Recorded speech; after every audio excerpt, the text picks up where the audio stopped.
Comscore नुसार आता isakal.com आहे देशातील नंबर 1 ची मराठी न्यूज वेबसाईट। प्रत्येक अपडेटसाठी isakal.com ला नक्की भेट द्या।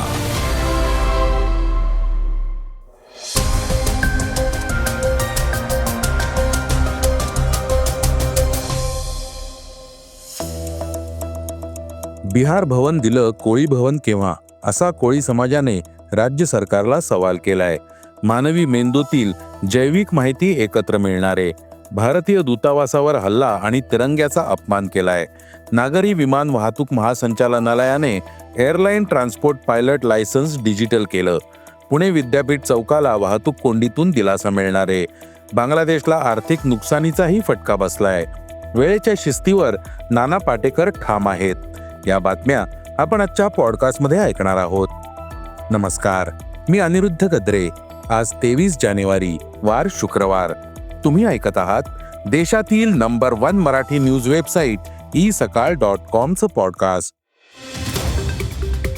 पॉडकास्टची पहिली बातमी आहे कोळी समाजाची।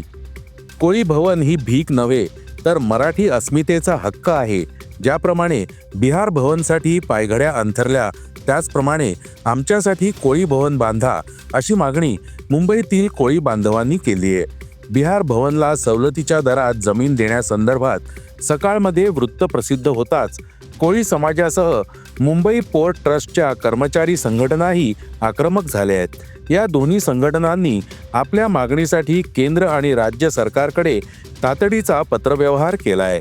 मच्छीमार कृती समितीने पाठवलेल्या पत्रात मुंबईच्या सामाजिक, सांस्कृतिक आणि आर्थिक जडणघडणीत कोळी समाजाच्या योगदानाचा उल्लेख करण्यात आलाय। स्वातंत्र्यपूर्व काळापासून मासेमारी, बंदरांशी संबंधित कामं आणि सागरी व्यापाराच्या माध्यमातून कोळी समाजाने मुंबई उभारण्यात मोलाचा वाटा उचललाय। मात्र आजतागायत कोळी समाजासाठी स्वतंत्र, सर्वसमावेशक आणि राज्यस्तरीय कोळी भवन अस्तित्वात नसल्याची खंत या पत्रात व्यक्त करण्यात आली आहे।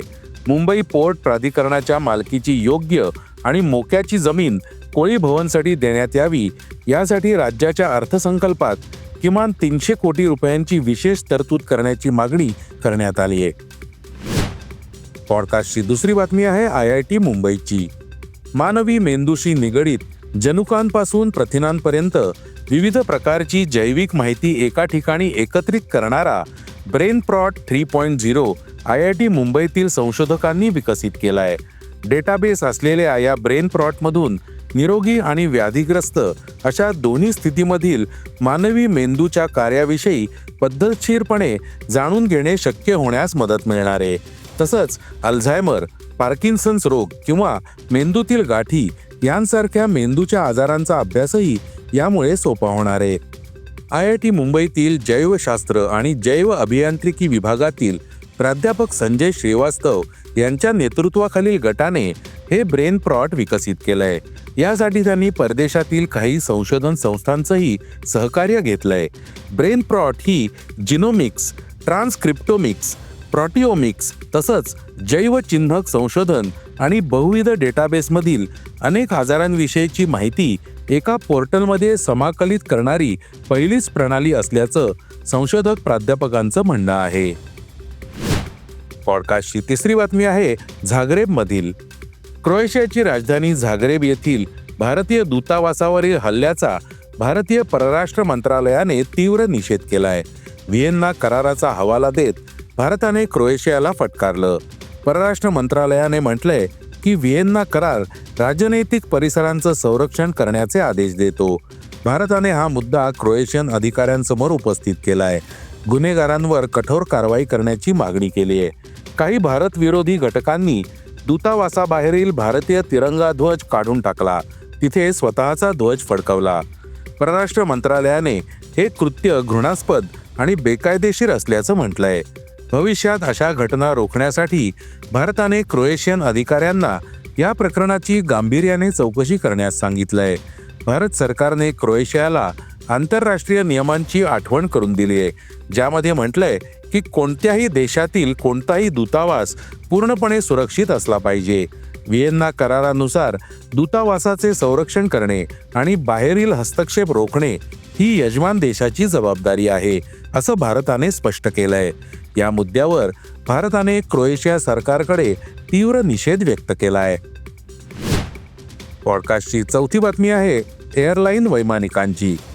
एअरलाईन वैमानिकांना आता प्रत्यक्ष परवाने बाळगण्याची आवश्यकता नाही. नागरी विमान वाहतूक महासंचालनालयाने एअरलाईन ट्रान्सपोर्ट पायलट लायसन्ससाठी इलेक्ट्रॉनिक पर्सनल लायसन्स सेवा सुरू केली आहे. याचा अर्थ असा की वैमानिकांचे परवाने आता मोबाईल फोनवर डिजिटल पद्धतीने उपलब्ध असतील, जे कधीही कुठेही प्रदर्शित आणि पडताळणीसाठी उपलब्ध असतील. ATPL हा एक परवाना आहे जो मोठ्या प्रवासी विमानांच्या कॅप्टन पायलटकडे असणं आवश्यक आहे. पॉडकास्टची पाचवी बातमी आहे पुण्याची. पुणे महानगर प्रदेश विकास प्राधिकरणाने शहरातील सर्वात गुंतागुंतीच्या वाहतूक समस्यांपैकी एक असलेल्या सावित्रीबाई फुले पुणे विद्यापीठ चौकात मोठी सवलत देण्याची तयारी पूर्ण केली आहे. येथे बांधलेला अत्याधुनिक दुमजली उड्डाणपूल आता जवळजवळ तयार झालाय. पुढील महिन्यात तो सर्वसामान्यांसाठी खुला करण्याचं नियोजन आहे. हा उड्डाणपूल कार्यान्वित होताच सेनापती बापट रोड, गणेश खिंड, बाणेर, पाषाण आणि औंधकडे जाणाऱ्या वाहन चालकांना मोठ्या वाहतूक कोंडीपासून दिलासा मिळेल. पॉडकास्टची सहावी बातमी आहे क्रीडा क्षेत्रातून. केवळ हटवादी भूमिकेमुळे T20 विश्वकरंडक स्पर्धेतून बांगलादेशने घेतलेली माघार त्यांचं आर्थिक नुकसानही करणारी ठरणार आहे. तसंच ICCच्या भविष्यातील यजमानपदावरही पाणी सोडावं लागणार आहे. ICCच्या स्पर्धात सहभागासाठी प्रत्येक संघांना सहभाग निधी मिळत असतो. या T20 विश्वकरंडक स्पर्धेसाठी $3 लाख प्रत्येक संघांना मिळणार आहेत. बांगलादेशला ही रक्कम मिळणार नाही. या स्पर्धेत सहभागी होण्यासाठी पात्र ठरणाऱ्या संघासोबत ICCचा करार होत असतो. त्यानुसार आणि त्यानंतर त्यांना ICCच्या उत्पन्नाच्या टक्केवारीनुसार निधी मिळत असतो.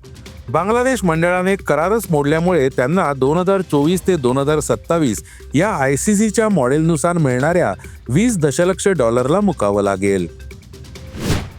पॉडकास्टची शेवटची बातमी आहे ज्येष्ठ अभिनेते नाना पाटेकरांची. ज्येष्ठ अभिनेते नाना पाटेकर त्यांच्या काटेकोर वेळेसाठी आणि स्पष्ट वक्तेपणासाठी ओळखले जातात. हीच बाब पुन्हा एकदा त्यांच्या आगामी चित्रपट ओ रोमिओच्या ट्रेलर अनावरण सोहळ्यात दिसून आली. कार्यक्रमातील विलंबामुळे नानांनी मंचावर न थांबता कार्यक्रम स्थळ सोडण्याचा निर्णय घेतला. मुंबईतील एका मल्टिप्लेक्समध्ये आयोजित करण्यात आलेल्या ओ रोमिओच्या ट्रेलर लॉन्चसाठी नाना पाटेकर दुपारी 12 वाजता उपस्थित होते. माध्यमांचे प्रतिनिधी आणि आयोजनाची तयारी पूर्ण असतानाही चित्रपटातील इतर कलाकार वेळेवर पोहोचले नव्हते. जवळपास 1 तास उलटून गेल्यानंतरही कार्यक्रम सुरू न झाल्याने नानांचा संयम सुटला. समोर आलेल्या व्हिडिओमध्ये नाना कार्यक्रम स्थळातून बाहेर पडताना दिसले. यावेळी त्यांनी आपल्या घड्याळाकडे बोट दाखवत नाराजी व्यक्त केल्याचं स्पष्ट दिसलं.